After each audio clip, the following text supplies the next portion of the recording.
Okay mga kababayan, Krisulo po at welcome back po ulit dito sa ating YouTube channel. Okay, mga kababayan, pag-usapan ho natin itong tinaguri ang The Legend, no? Dating gobernador ho ng Ilocos, no? Walang iba ho kundi ang tawag nila rito si Manong Chabit, no? Manong Chabit Singson, ha? At ito hong ating minamahal na Pangulong Bongbong Marcos. Ha?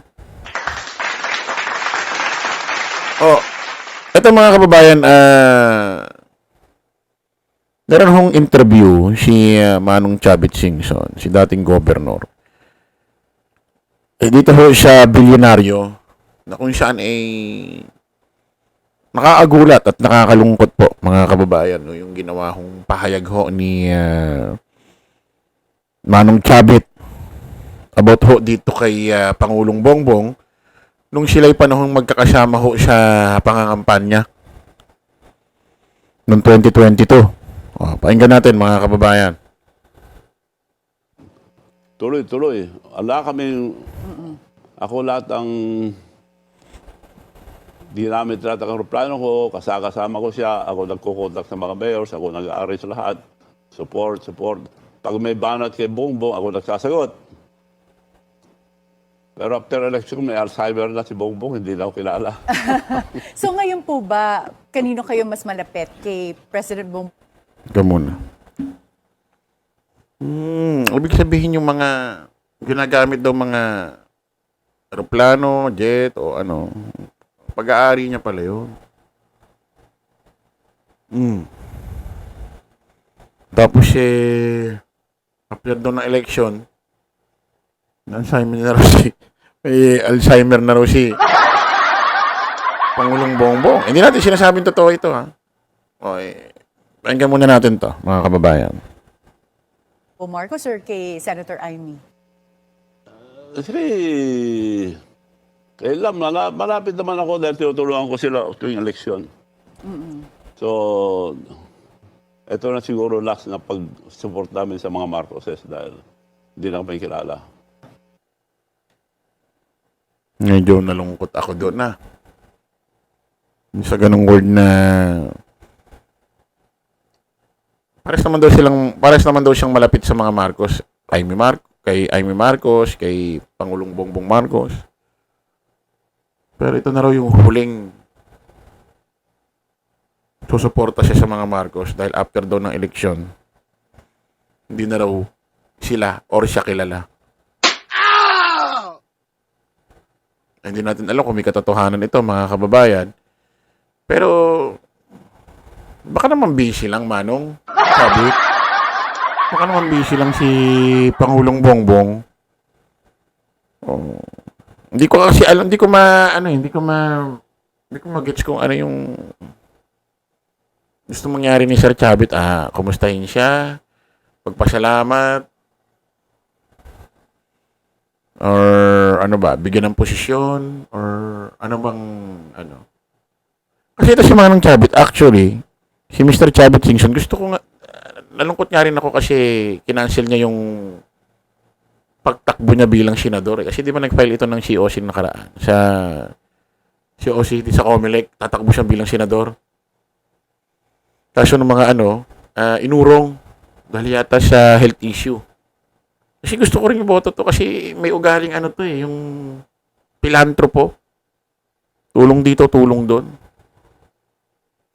At in-interview niya si OG Diaz, nasabi ni OG Diaz, maraming tulong ginawa si Mr. Chabit Singson sa showbiz na hindi na lang nalalaman ng gano'n. So, ito, pilantropo, yung tulong dito, tulong doon. May ganun klaseng tao. Tapos gusto ko pa yung sinabi niya nung nakaraan sa kanyang pahayag na manalo, matalo. So, suportahan niya. Pera niya mismo. Yung about dito sa modernization na jeepney. Tulong siya doon. Sarili niyang pera. Nakabayaran niya sa mga operator pero wala ang tubo. Or maliit lang na tubo. Parang wala yatang tubo. Parang ganun. Wala nang tubo. So, ano talaga to? Kasi nakikita may mga viral video to namimigay ng pera eh. Matulungin daw talaga ito. Hindi na lang daw binabalita pa yung iba, sabi ni Mr. OJ Diaz.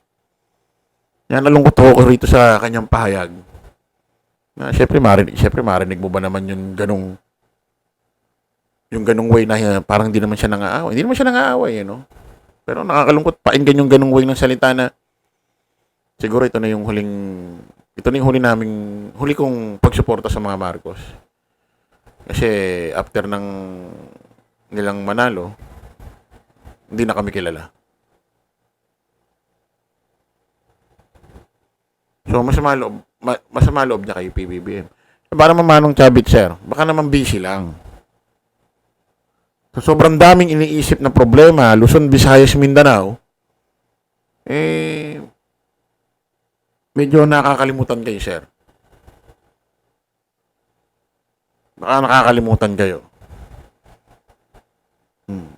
Malay nyo, maalala ulit kayo pag tatakbo. Joke lang. Joke lang. Ibig sabihin, Manong Chavit, baka sa sobrang daming problema ng Pilipinas, Luzon, Visayas, Mindanao, medyo nawala kayo sa isip. Ay, minsan sa akin nangyayari yun eh. Nangyayari minsan sa akin yun eh. Yung sa sobrang dami ng iniisip na may nakakalimutan akong tao. Pero mahalaga sa akin yun. Napaka-importante nun. Laki rin ang naitulong sa akin ng mga ganun klaseng tao. Pero dumarating yung point talaga, minsan nakakalimutan ko ba? Hindi ko na kung bakit. Siguro dahil sa dami na iniisip. Ako pa yun ha, Manong Chavit. Paano pa yung presidente natin? Halos lahat sa kanya, ratang, lahat nakapasan. Pakinggan nga natin ulit na nalungkot ako rito sa napakinggan ko ito.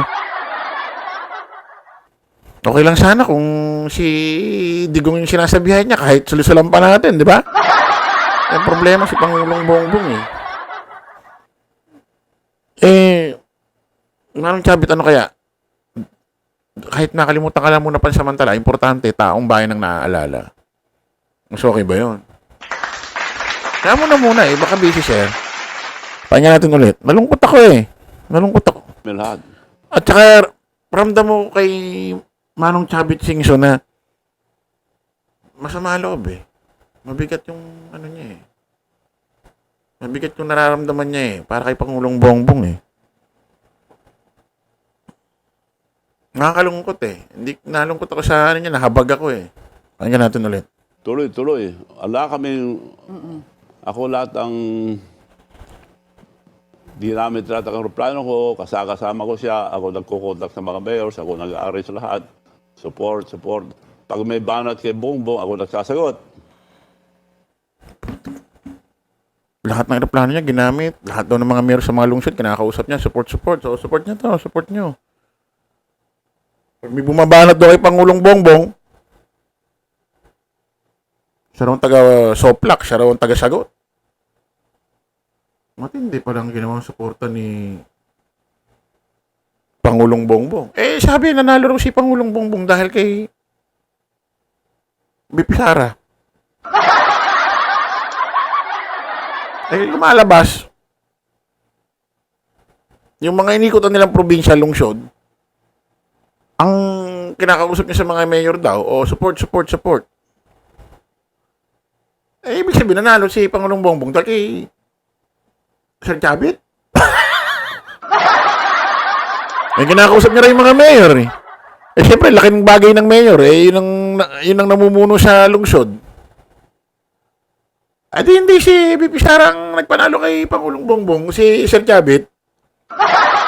Nakausap nasabi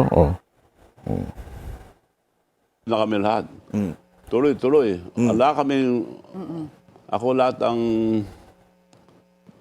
ginamit lahat ang aeroplano ko, kasama ko siya, ako nagkukontak sa mga mayors, ako nag-arrange lahat. Support. Pag may banat kay Bongbong, ako nagsasagot. Narinig nyo? Walang tigil yan. Nung pa yan, ginamit nila yung aeroplano ko. Tapos habang nag-iikot, nasabihan ko yung mga mayor, support. Pag may bumanat kay Bongbong, ako bumabanat. Siya pa lang nagpanalo kay PBBM. Ang daming ano, no, ang daming nagki-credit ano, no, na sila yung mga tumulong sa pagkapanalo ni ano, no, Pangulong Bongbong, no? Eh kami rin ah. Mga vlogger. Tayo natin. Pero after election, may Alzheimer na si Bongbong, hindi na ako kilala. So ngayon po ba, kanino kayo mas malapit? Kay President Bongbong Marcos or kay Senator Amy? Kasi, kailan, malapit naman ako dahil tinutulungan ko sila tuwing eleksyon. So, ito na siguro last na pag-support namin sa mga Marcoses dahil hindi na kami kilala.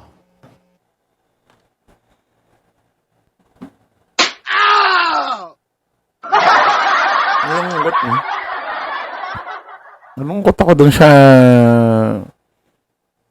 word way ng pananalita ng kung paano dineliver ni Mr. Atong ang tuloy. Ni Mr. Chavit Singson. Ito na yung last na suporta namin sa mga Marcos. Kasi after nilang manalo ganyan, hindi na nila kami kilala. Nalungkot ako doon. Parang feeling ko nakipag-break si si Chavit Singson sa babae. Malungkot ano? Tignan natin kung abang tayo kung sasagutin ni Pangulong Bongbong ito. Kung itatanong ng press ito kay mga press, pag pwede niyo itanong kay Pangulong Bongbong, natin ang nasasagot. Ito naman side ko naman. Baka naman sobrang busy. Daming problema, daming iniisip, daming nakaatang kay Pangulong Bongbong Marcos. Luzon, Visayas, Mindanao. Pati nga kalusugan ni ni Digong. Pati pagiging balat butot kalansay.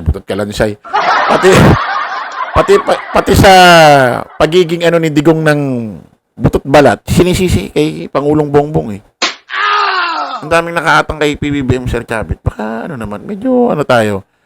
Medyo tingnan natin kasi baka busy, sobra pong daming problema. Medyo nakakalimutan po kayo. Pero mali nyo, bigla kayong maalala tawagan. Dahil sigurado naman nakaukit naman kay Pangulong Bongbong Marcos yung mga nakatulong sa kanya. Diba? Mas okay naman mahirap naman yung mga politiko ang maalala niya, lagi niyang priority, tas taong bayan, nakalimutan na. Diba? Hayaan nyo na lang muna. Sige, okay lang naman niya. Medyo nakakalimutan kami kasi baka sobrang busy dahil sa ating mga kababayan. Okay lang eh. Mga banat bang ganun, di ba? Okay, maraming salamat po mga kababayan. Kita-kita tayo sa panibagong live vlog. Bye-bye po.